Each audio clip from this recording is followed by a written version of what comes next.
नमस्कार। मैं डॉक्टर के पांडे, आज चाइल्ड हेल्थ गुरुकुल के लिए। आज हम डिस्कस करेंगे गाय के दूध से एलर्जी। बहुत सारे लोग ये शब्द सुन के चौंक जाते हैं। तो सिर्फ गाय के दूध से नहीं होती, भैंस के दूध से भी होती है, बकरी के दूध से भी होती है, लेकिन कहा इसको काऊ मिल्क प्रोटीन एलर्जी कहा जाता है। अब यह है कि ये शुरू कब होता है, कैसे इसको पहचाने, क्या होता है इसमें, ये पेरेंट्स के सवाल है। तो नॉर्मली बच्चा जब छोटा होता है, पहले साल में, फर्स्ट ईयर में ज़्यादा होने के चांसेस होते हैं। जब आप दूध इंट्रोड्यूस करते बाहर का, जब पिलाना शुरू करते हैं गाय का दूध, तो कुछ घंटों से लेके एक हफ्ते के बीच में बच्चे को कुछ प्रॉब्लम होनी शुरू हो जाएगी। तो आप क्या प्रॉब्लम हो सकती है? प्रॉब्लम कई तरह की होती है। एक तो स्किन की प्रॉब्लम हो सकती है कि रैशेज हो जाए, उसके दाने हो जाएं, और कुछ स्किन पे एलर्जी सी हो जाए, खुजली सी होने लग जाए। पेट के सिम्टम्स हो सकते हैं कि बच्चा बार बार उल्टियाँ करें, टट्टियाँ ज़्यादा हो जाएं, कॉन्स्टिपेशन भी हो सकता है, पेट दर्द हो सकता है, कोलिक पेन हो सकता है। तो ये छोटी छोटी बातें हो सकती हैं। इसके अलावा सांस की दिक्कत भी बच्चे में हो सकती हैं, छींकें आ सकती हैं, और ये कई बार सीरियस भी हो सकती है, जिसमें कि आपको इमरजेंसी में भी जाना पड़ सकता है। क्योंकि आगे मैं बताऊंगा इसका कैसे ये काम करती है। काऊ मिल्क प्रोटीन एलर्जी जो है कैसे शरीर में क्यों होती है, कैसे होती है, तब आपको समझ में आएगा। तो बहुत रेयर केसेस में ये सीरियस भी हो सकती है। अब सवाल है कि ये डायग्नोज कैसे किया जा सकता है, कैसे इसकी पहचान हो गई, हाँ भाई मेरे बच्चे को है या नहीं है। तो ये जो मैंने सिम्टम्स बताए, इसके अलावा आप ये भी देखिए कि बच्चे का वज़न बढ़ रहा है कि नहीं बढ़ रहा है। क्योंकि अगर काऊ मिल्क प्रोटीन एलर्जी होगी तो वज़न भी उतना संतोषजनक ढंग से नहीं बढ़ेगा जैसा बढ़ना चाहिए। और आप अपने डॉक्टर से बात करें कि भाई मुझे लग रहा है जैसे जब से हमने गाय का दूध शुरू किया है बच्चा कुछ ज़्यादा परेशान है। यहाँ तक कि कई बार बच्चे लगातार रोते रहते हैं, माँ बाप परेशान हो जाते हैं, तो वो भी एक सिम्टम हो सकता है। तो आपको ये बताना है कि जब से मैंने शुरू किया है ये सब चीज़ें हो रही हैं। अब सवाल है कि क्या माँ के दूध से भी हो सकता है? जी हाँ, माँ के दूध से सच नहीं होता, लेकिन माँ अगर गाय का दूध पी रही है या दूध पी रही है तो उसके कुछ प्रोटीन्स जो हैं माँ के दूध में भी निकल के बच्चे तक पहुँचते हैं, और फिर बच्चे को दिक्कत हो सकती है, हालांकि बहुत कम होती है। तो माँ के दूध से भी हो सकती है, अगर होगी आपके डॉक्टर आपको बता देंगे। एक चीज़ और, इसका कारण क्या होता है? तो इसका कारण होता है कि बच्चे का जो इम्यून सिस्टम होता है, जो बच्चे की प्रतिरोधक क्षमता होती है, उसका एक सिस्टम होता है। वो सिस्टम गाय के दूध में जो प्रोटीन्स हैं उनके खिलाफ काम करता है, और इस वजह से बच्चे को सारी प्रॉब्लम्स हो जाती हैं। तो ये दो तरह से काम करता है। एक तो होता है IgE मीडिएटेड, ये जो डॉक्टर लोग हैं वो समझ सकते हैं। दूसरा नॉन IgE मीडिएटेड। किस तरह से बच्चे का जो इम्यून सिस्टम रिएक्ट कर रहा है, IgE मीडिएटेड है, नॉन IgE मीडिएटेड है, उसके हिसाब से उसको सिम्टम्स होंगे, और वो हल्के सिम्टम्स होंगे या ज़्यादा सिम्टम्स होंगे, ये इसी पे डिपेंड करता है। अब सवाल है कि किसको होने का खतरा ज़्यादा है। जैसे किन बच्चों में आप सोचेंगे कि होने का ज़्यादा खतरा है?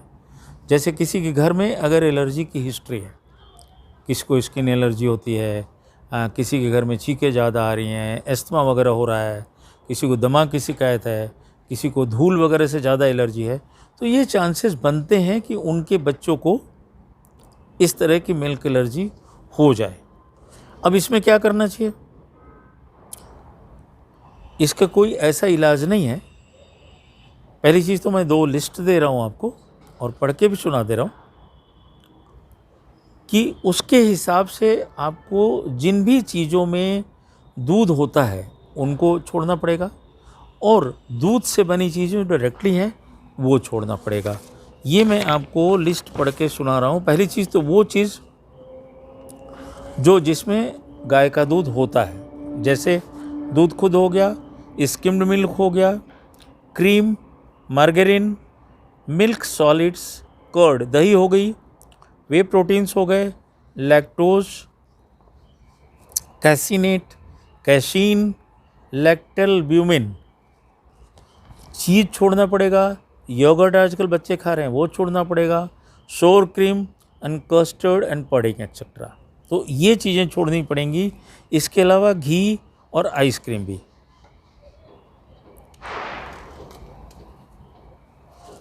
कुछ चीज़ें ऐसी हैं जिसमें कि आपको बताते नहीं कि इसमें दूध मिला हुआ है या गाय का दूध मिला हुआ है, लेकिन उसमें होता है, तो वो आपको मार्केट से ख़रीदते टाइम देखना पड़ेगा। वो क्या चीज़ें हैं, मैं लिस्ट अलग से दे रहा हूँ, लेकिन फिर भी आपको पढ़ के भी बता रहा हूँ।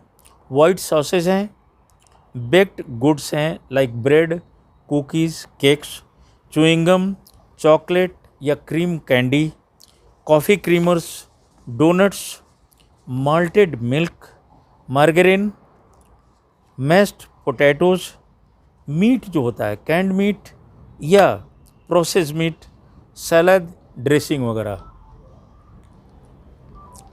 तो ये सारी चीज़ें इसमें हो सकती हैं। ट्रीटमेंट इसका क्या है? ट्रीटमेंट में पहली चीज़ है, जिससे एलर्जी है उसको अपने फीड में से, बच्चे के फीड में से हटाना है आपको। माँ को भी परहेज़ करना पड़ेगा। अगर माँ के दूध से हो रहा है तो माँ के दूध में वो चीज़ें चली जाती हैं।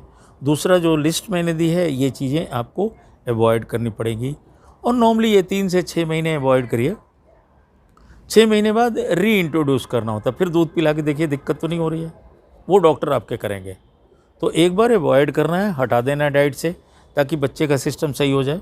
दूसरा, 3 से 6 महीने बाद उसको इंट्रोड्यूस करके, रीइंट्रोड्यूस करके फिर से बच्चे को खिला के देखिए कोई रिएक्शन तो नहीं हो रहा। नहीं हो रहा तो उससे बनी चीज़ें, उसी तरह की चीज़ें और खिलाएं। तो ये सब चीज़ें आपको धीरे धीरे शुरू करनी है। फाइनल ट्रीटमेंट क्या है? फाइनल ट्रीटमेंट, नॉर्मली जो बच्चे होते हैं इसको आउटग्रो कर जाते हैं। आउटग्रो कर जाते हैं कि जैसे उनका इम्यून सिस्टम धीरे धीरे मैच्योर होता है। तो जैसे जैसे बच्चा बड़ा होता जाएगा उसका इम्यून सिस्टम इसको हैंडल करना सीख जाएगा, इसका हल खुद निकाल लेगा। और यूजुअली 3 साल की उम्र तक बच्चे इस चीज़ से बाहर आ जाते हैं। तो ज़्यादा परेशानी पहले साल में शुरू होती है, 1-1.5 साल 2 साल की परेशानी होती है।